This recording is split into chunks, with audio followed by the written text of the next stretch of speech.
and I'm sure many of you have actually read it, because I can see from the commentary on Amazon.com that it has been extremely widely read, one of the bestsellers. And my Gujarati edition just came out. Gujarati edition just came so out. bear that in mind. Okay, so we should have editions in the remaining 20 languages of India as well. They will be coming. By the way, the Tamil edition, Hindi edition had already come out. So okay, all right. Yeah. So, all right. So in the book, I want to start with something very interesting you say in the preface. This is the date of publication is 2020. So I take it by the time the book came out, you were already the External Affairs Minister. So this is writing as the External Affairs Minister. The minister says, "It was unsettling to discover, after 4 decades as a professional diplomat, that many of the assumptions on which we had operated were now being called into question." And later on, of course, in the book, you talk about the dogmas of Delhi and so forth and all. In what way the assumptions were coming into question? What were the Delhi dogmas that perhaps were probably the subject of this questioning? Well, if you look, we are now marking 75 years of our independence. Okay. So what we call Azadi Ka Amrit Mahotsav.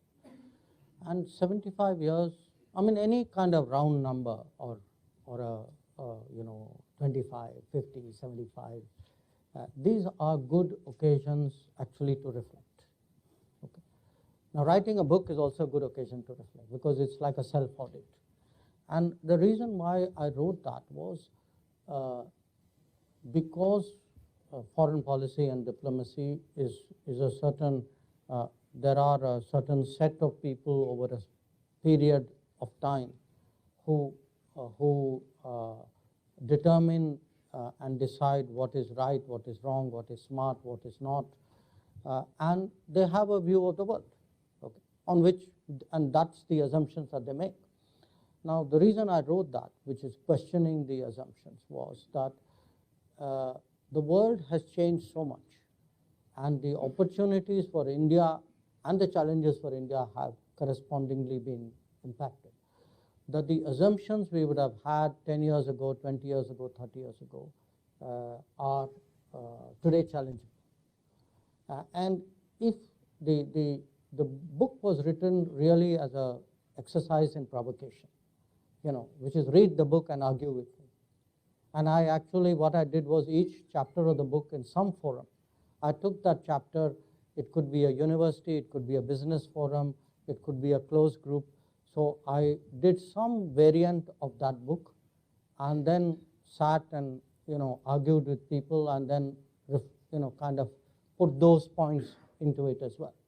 So it was very kind of dialectical as an exercise. I give you a very simple example. Take our attitude towards the United States. If you look at the attitude towards the United States between late 40s and I would say 2000, I take that as a year, the year Clinton came to India. For almost 50 years, due to various reasons, I'm not saying we were at fault or the US were at fault, the fact was we regarded the US with suspicion, with a lot of wariness. There was a very substantive relationship. But the overall, the foreign policy assessment of the US was of deep caution, if not of deep suspicion. Now the fact is, when the world began to change, the tenability of that view, I think, came into question. Now, we struggled.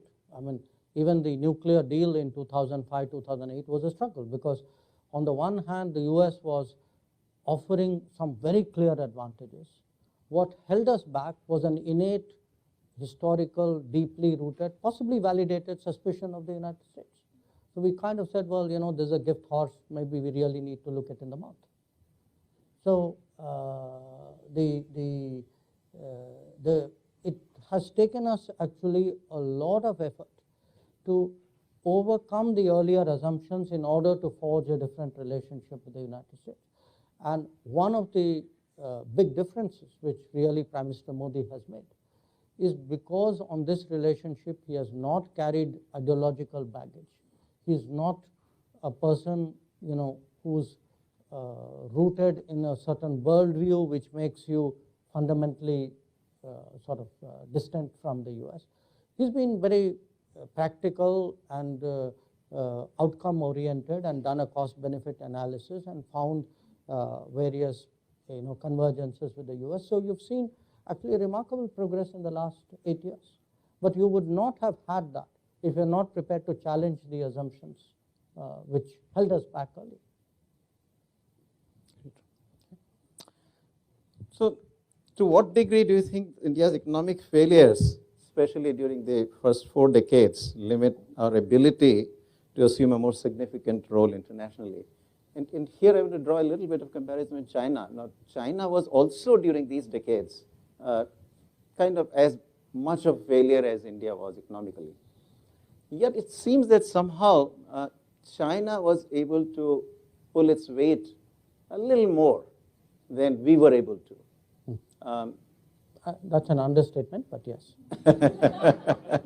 No, seriously, I mean, they are today 5 times your economy. Yes. So I think it's more than a little more. But even if we look back, pre-2000, let's say, or pre-1995, at least one gets the sense that the Chinese were able to pull their weight in those decades a bit more than we were able to. Why was there this difference, even though we were a democracy and the Chinese were obviously an authoritarian regime? Well, I've sort of addressed that in the book. I've attributed, again, this is a retrospective look free of judgment. It's an analysis rather than a blame game. I think there were 3 big things which went wrong for us. One was, of course, at the start, the partition. The second was the delay in exercising the nuclear option. And the third was the delay in the economic reforms. So China not only did not get partitioned, actually China grew in this period territorially. China exercised its nuclear option early, 1964. We did a half-hearted move in 74. We did it, but we didn't do it. So we had to do it all over again in 98. And that's, 74 was tough enough, but by the time you stretched it to 98, you actually created a big burden on yourself and also allowed Pakistan to catch up in that period. And of course, for me, the most serious was really the economic reform, because if you look, China, you can say, embarked on its economic reform pretty much after Mao died. So by 1980, 79, China was very clearly set on a course of economic reform. It took us another decade plus. But there's a very big difference also. Here's the paradox. Precisely because China, in a sense, was during the Cultural Revolution period, the Great Leap Forward Cultural Revolution period, China pretty much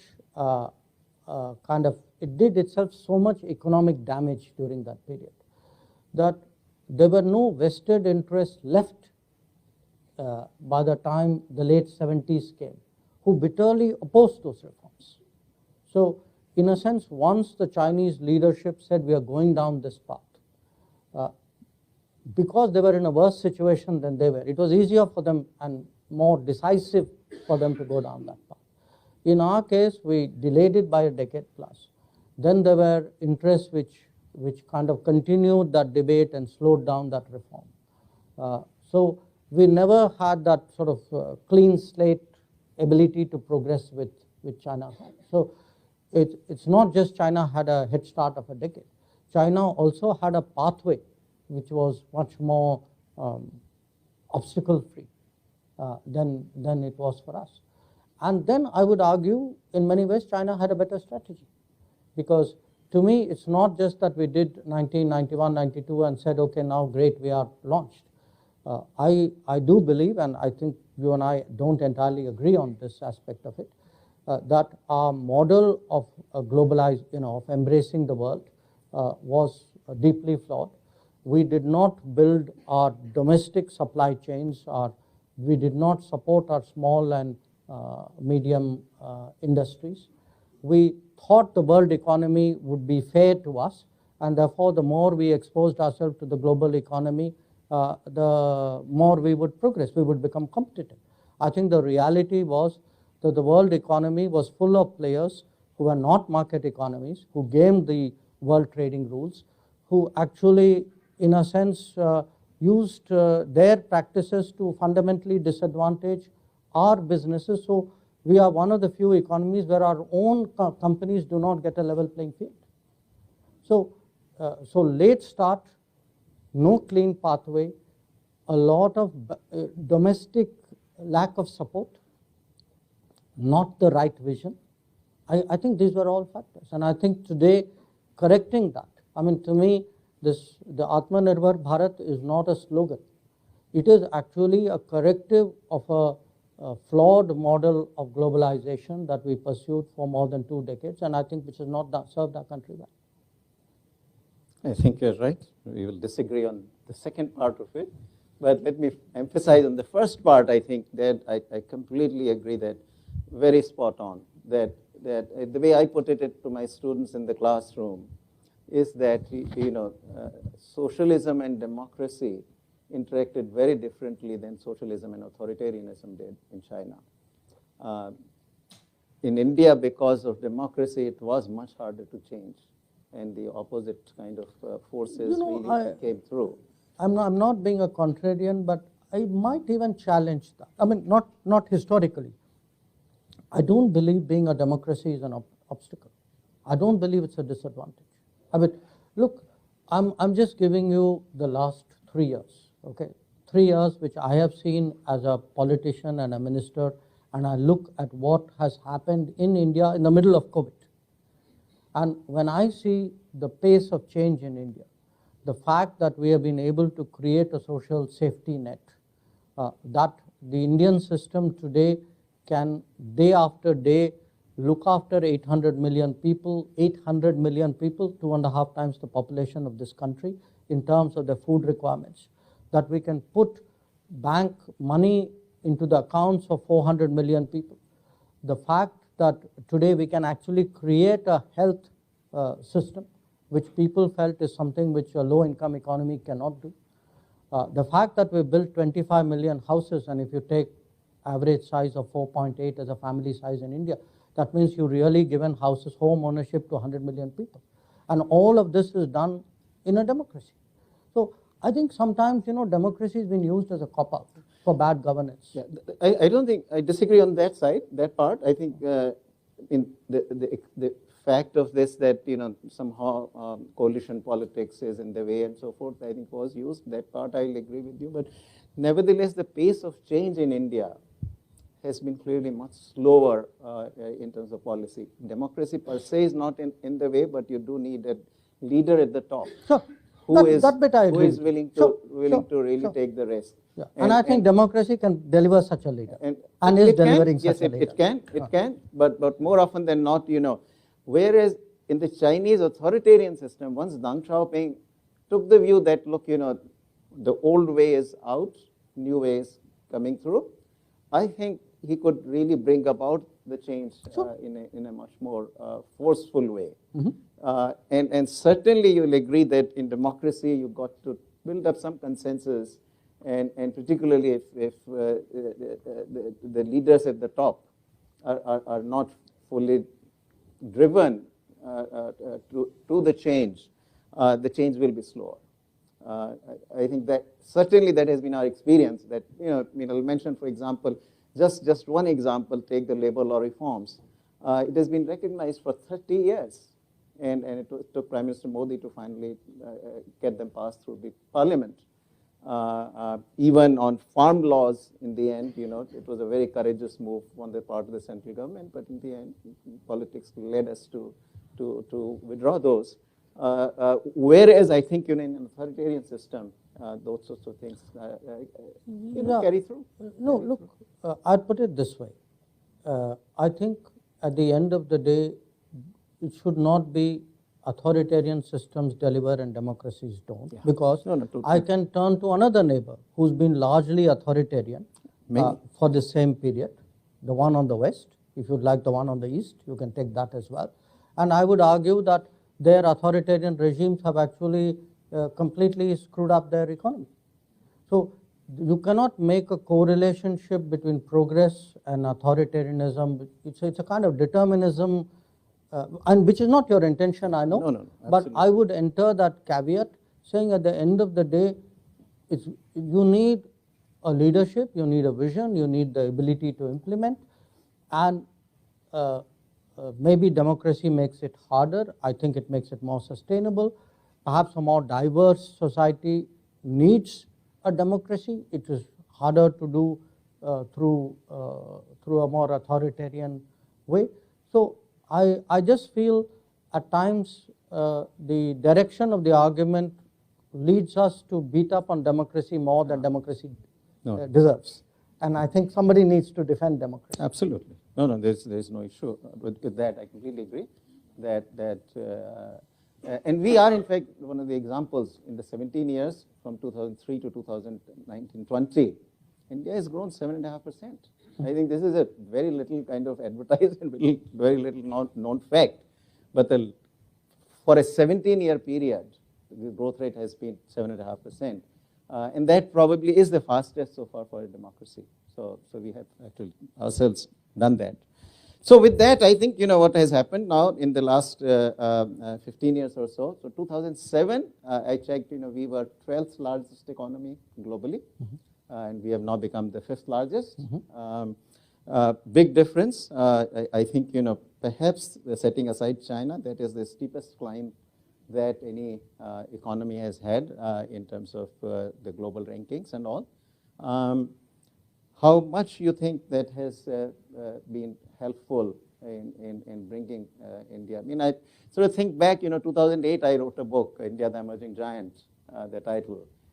I remember that. And Steve Cohen, who was political scientist, he's no more of a political scientist at Brookings Institution, he would say that, well, it looks like India is always emerging but never arriving.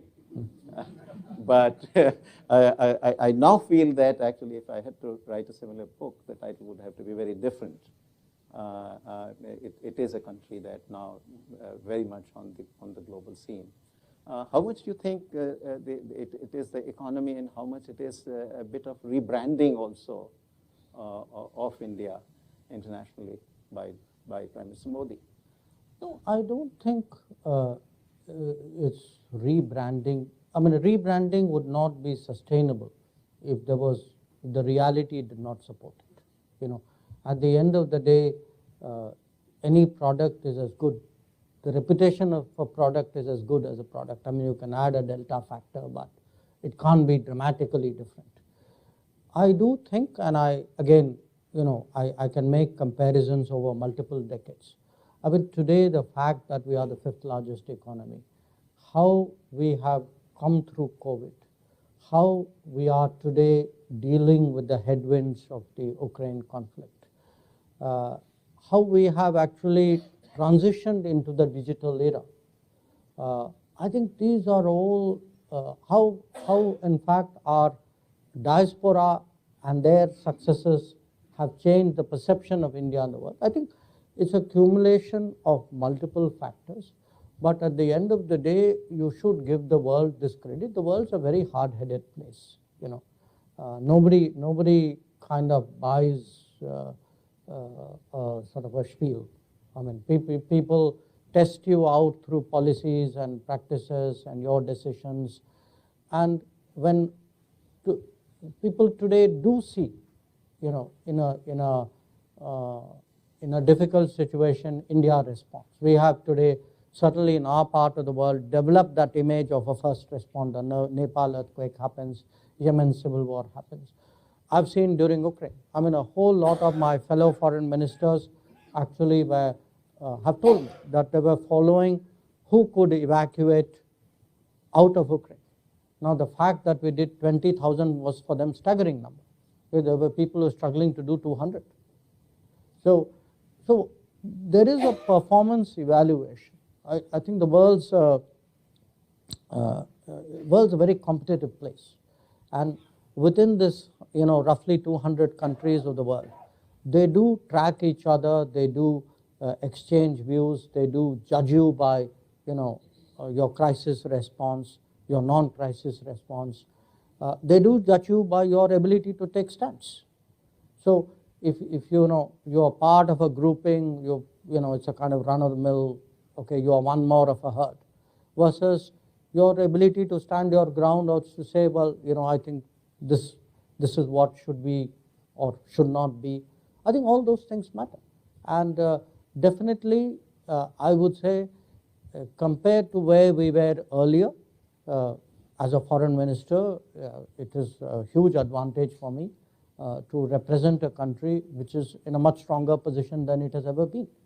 On the other hand, as I had the occasion to tell someone during my book release, a Gujarati book release, I said, look, I would envy the person. They asked me what would be the world in 2047. So I said, I have no idea, but I envy the person who would have my job in 2047. So because, I can see the trajectory, and the world respects that. So at the end of the day, it's a mix, but finally the economics is key. I mean, if you ask me in all of this, nuclear matters enormously. But if you tell me, okay, out of all the variables, pick one. If you had a chance to, saying one domain you really want to put everything into, no question, I would put it into the economics. So the way the economic situation looks to me, the person in 2047 may not have to envy you too much, because a lot of this will happen in the next 6 or 7 years. And let me just give you the background of why I said this. I think, well, today we are already 5th largest. A lot of restructuring has happened in the last 2 or 3 years in the economy. The way it looks, that's an area I sort of know and understand well. And the way it looks to me is that the kind of restructuring that had happened during the last few years of Prime Minister Vajpayee, with a massive kind of macroeconomic reforms, the recapitalization of the banks, and and that led to this massive investment cycle, which really carried the economy ultimately to about 8% plus growth for several years. I think something very similar to me, we'll see how it unfolds, and I may prove wrong, but something very similar is underway currently. First, the restructuring has happened.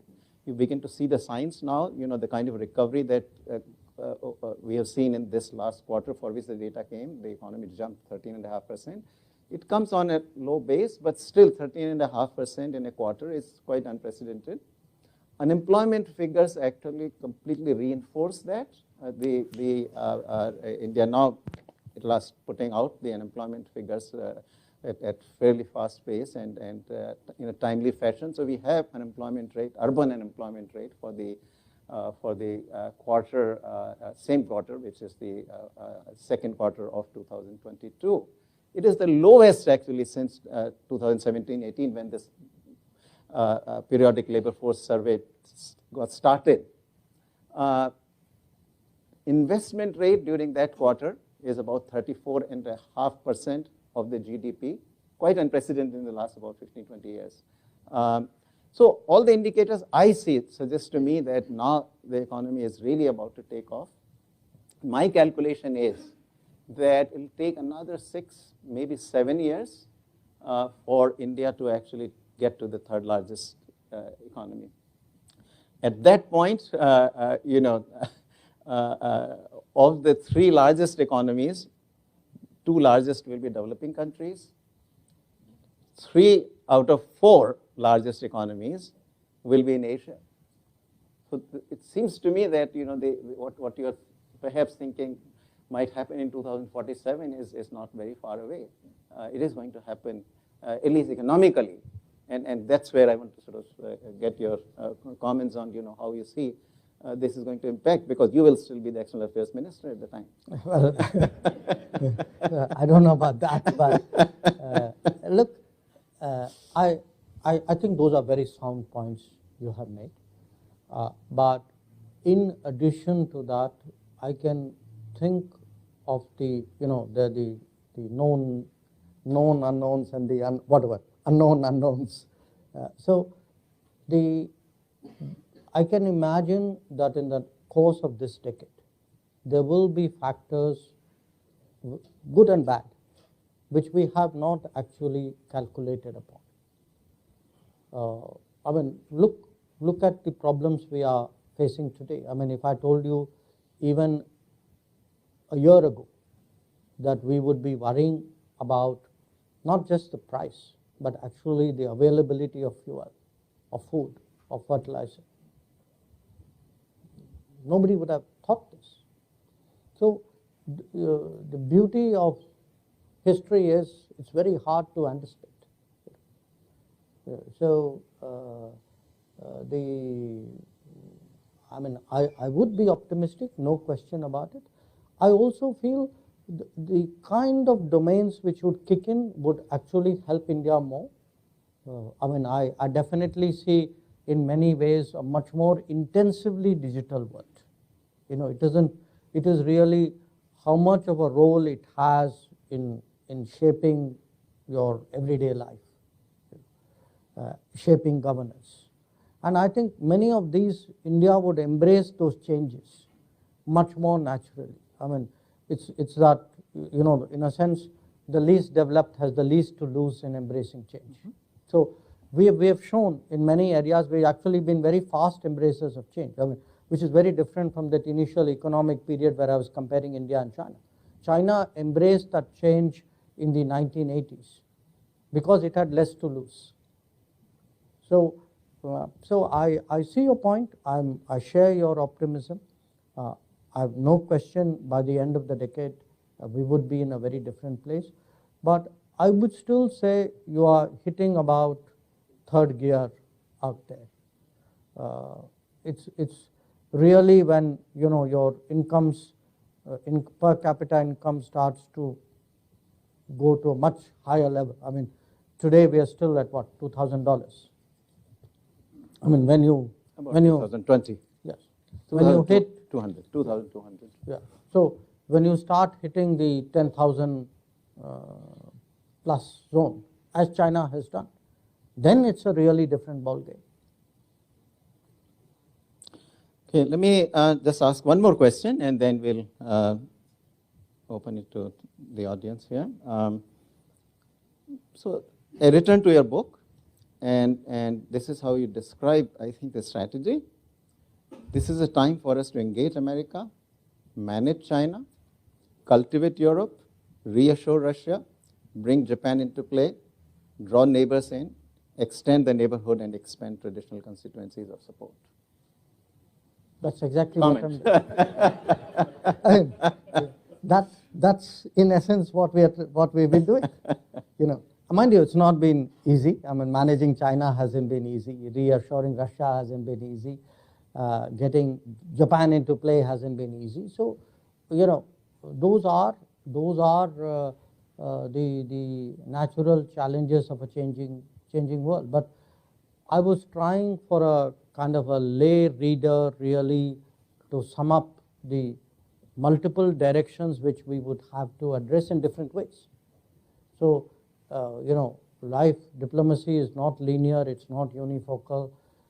It's also not a zero-sum game. I mean, it's sometimes people think if this relationship is moving better, that means that relationship must be worse. That need not be the case. I mean, I think a lot of that depends on our strategy and our skills. So the thrust of what I was projecting was a kind of a development along multiple axes towards multiple centers, multiple poles, multiple regions. And that requires an enormous dexterity. That it's like having multiple balls up in the air and you've got to keep it going. And, well, I'm really getting into mixed metaphors, but it's like a high trapeze act with multiple balls in the air. And, you've got to keep getting better and better at it if you really want to progress. And in an interesting way, I would suggest that this year has been a demonstration of it. That, we have had challenges in the Indo-Pacific. We've had challenges in Eurasia. We have tried to kind of effectively address both. We are today seen even more strongly than before as speaking up for the interests of the global South. But we are also seen as actually a deeply democratic power which has underlined the values, the relevance of democracy, which looks today as in the digital domain at the importance of trust and transparency. We are also seen as a additional engine of growth which is trying to make supply chains more reliable and resilient. So you have like multiple roles, multiple targets, multiple relationships, and it's like a it's like a 360 which you got to keep doing. Perfect. Okay, so we'll open up. Just one thing before all of you raise your hands. I really want to give first chance to the Columbia students and faculty. So please, especially if you're from media, don't try to be the first. Just hold your questions. You get chances to ask these questions to the minister in many different forums. So students, all right? Okay, let's come here. Yes. There is microphone. So.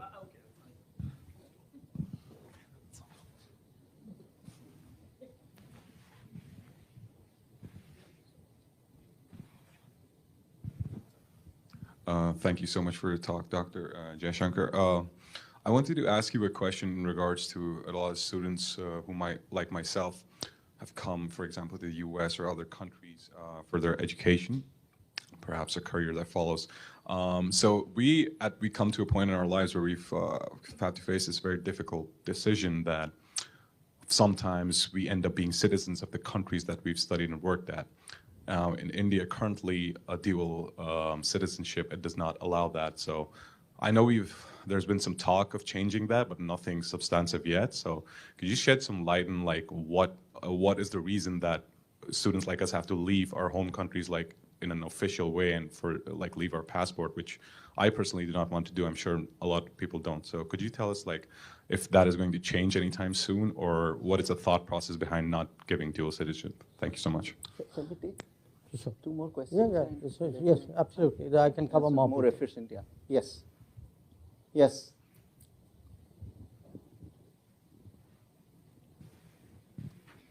Vivek, there is one extra microphone we can pick up from there, and maybe somebody can help us.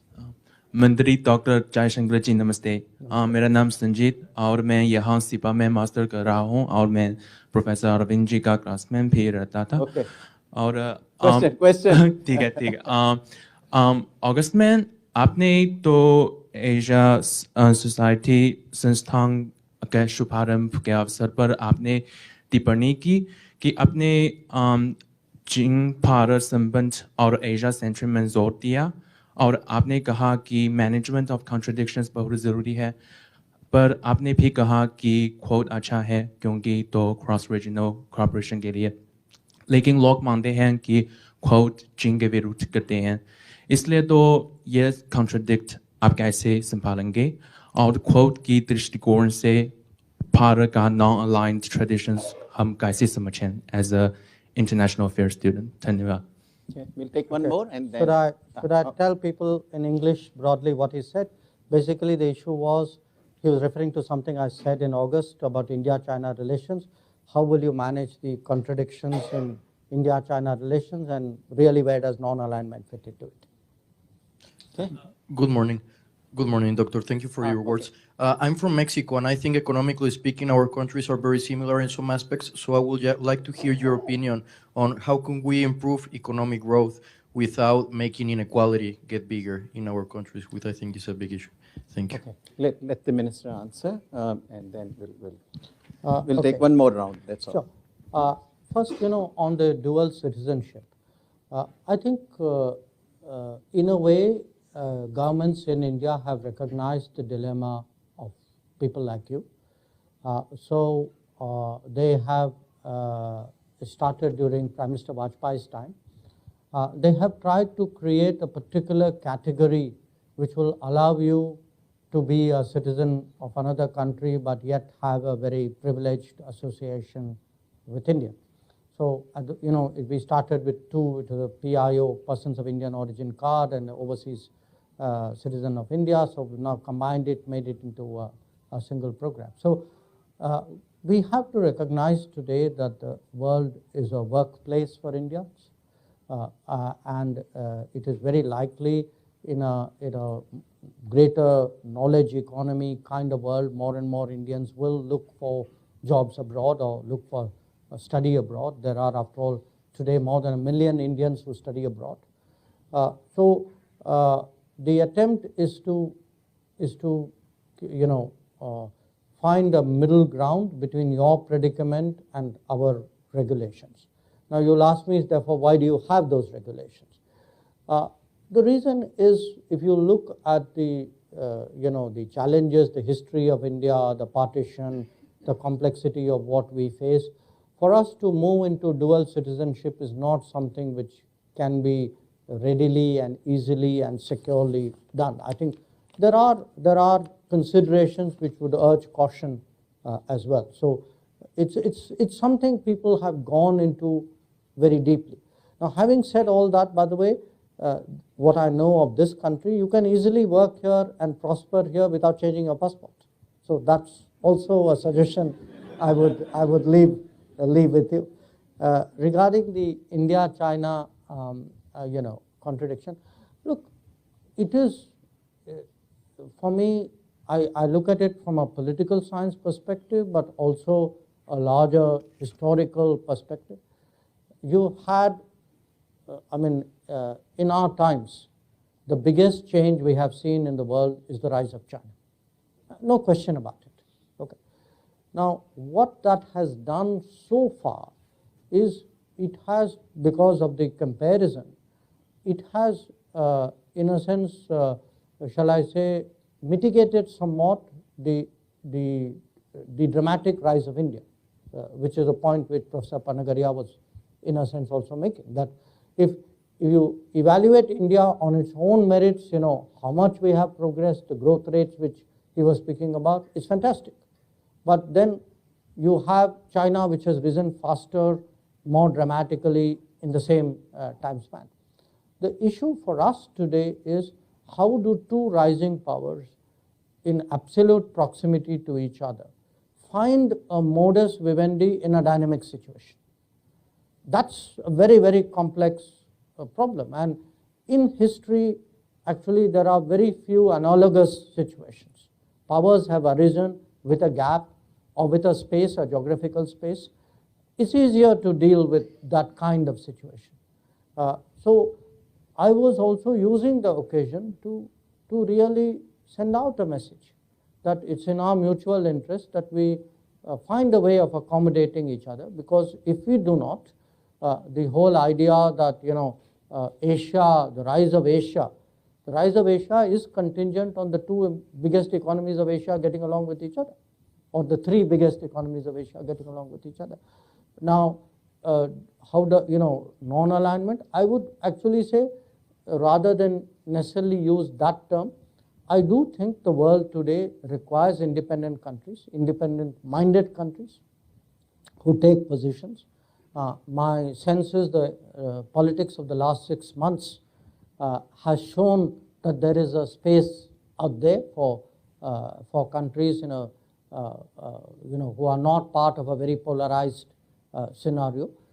So I think that demand in the market, you can say, is still very, very strong. The Mexico, the question about equality, growth and inequality, it is a big issue. It is a big issue, and you have today two kinds of inequality. Obviously, inequalities within societies and inequalities between societies. And I would argue that the globalization mantras of the 1990s and the first decade of this century are today stand severely challenged. And this is not an intellectual argument. I mean, if you see the politics of the world, if you see what happened in this country in 2016, or what has happened in Europe, what happened in Brexit, I mean, all these are examples today that of a belief in societies that globalization is not working well for them. And one of the main reasons for that is a perception that globalization has been very unfair and very unequal.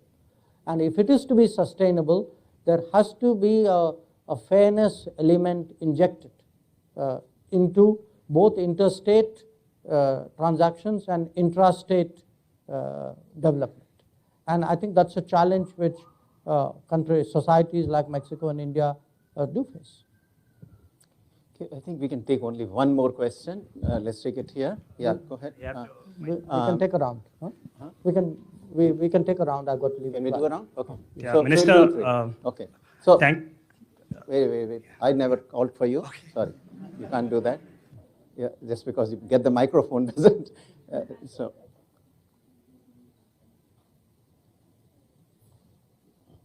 It's called early mover advantage. Hi, sir. Thank you for taking my question. My name is Khushbu. I'm an alum from Columbia Journalism School, and currently I'm with South China Morning Post. I'm the news correspondent. My question Sorry. I told you not the media guys. Okay. Back to the we mic. have somebody here. Yeah. Yeah, go ahead. Am I loud enough? Yes. Yeah, Minister, thank you so much for speaking to Columbia. It's really an honor to hear you. And before my question, I'd like to say thanks for technology. We've had the chance to hear you often. And I hope one day I become half as good as the way that you are. And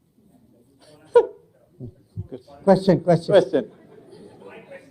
Minister, over time, India has sort of growing conversation in India that we have reclaimed our true rightful place in the global order. But facts do speak otherwise. We continue to struggle at global level to get our action approvals timely and get it quickly. Our neighbors are seem to find a better trend in China thanks to their spending power. And our friendship with the US perhaps is shallow. Question. No. Get to the question. Support the defense supplies of our neighbors. Having said this, these could be recent examples. Having said this, don't you think that our foreign policy is more rhetoric than substance? Maybe we are claiming much more than we actually do, and that's something that we're hoping that you can have no problem. Suppose I said no, would that answer your question? It does. Okay. So let's get here. Yeah, go ahead. Yeah, good. You're holding microphone. Go ahead. So, my question to you is, what is India's strategy when it comes to trade agreements, particularly the recently concluded ones? And are geopolitical concerns taking precedence over trade interests? Yeah. So, okay. The young lady at the back. Already done. Yeah, go ahead. Peach. Good morning, His I'll come on this Excellency. side. The last time I saw you was in the Indian Embassy in Beijing. Question.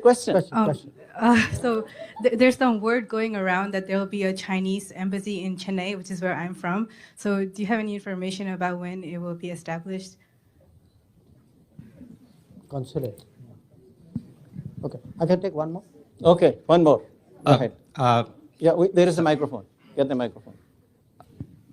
Sir, how long will we have to wait before India gets permanent seat at the Security Council? I know you are here to do a lot of work on the security. I'm working on it. Yeah. So, okay. Look, I seriously want to answer that first question. Okay, you got the mic. Okay, this is absolutely cut off. Okay, last. Sir, thank you so much for your talk. I'm a SIPA student. My name is Ishfaq. I'm from Pakistan. Engaging America, managing China, cultivating Europe, reassuring Russia, bringing Japan into play is what India desires. And as you said, that India has never been stronger right now. It has been in its whole history. But when we look at the domestic situation in India, where social divisions are getting intense. So do you think your domestic policy is going to affect your foreign aspirations to project your strength? Sure. So let me start with the first question of the gentleman there. Is it all rhetoric? I don't think objectively anybody can say that, because if you take measurable indices of whether your foreign policy is working or not, and typically what would be measurable indices? Is your foreign trade increased? In our case, because we are a developing economy, has your foreign investment grown? Are you today part of key international bodies? Does your word count in big issues like, say, climate change, terrorism, tax and black money issues? Are you part of the key international institutions? I think if you use any yardstick today, we are more present, we are more influential, we are tabling new ideas, new proposals. Our economic footprint in the world is growing. So I honestly think, even if I was my own worst critic, that I would recognize really a lot of these achievements. I don't think it is just our way of words. Maybe we are good at it, but I think there's a very solid, practical set of achievements, including, by the way, in our neighborhood. If you see today how much more our neighboring countries are linked to us. When I look far away, I was in a meeting a few months ago with a bunch of countries from the Caribbean.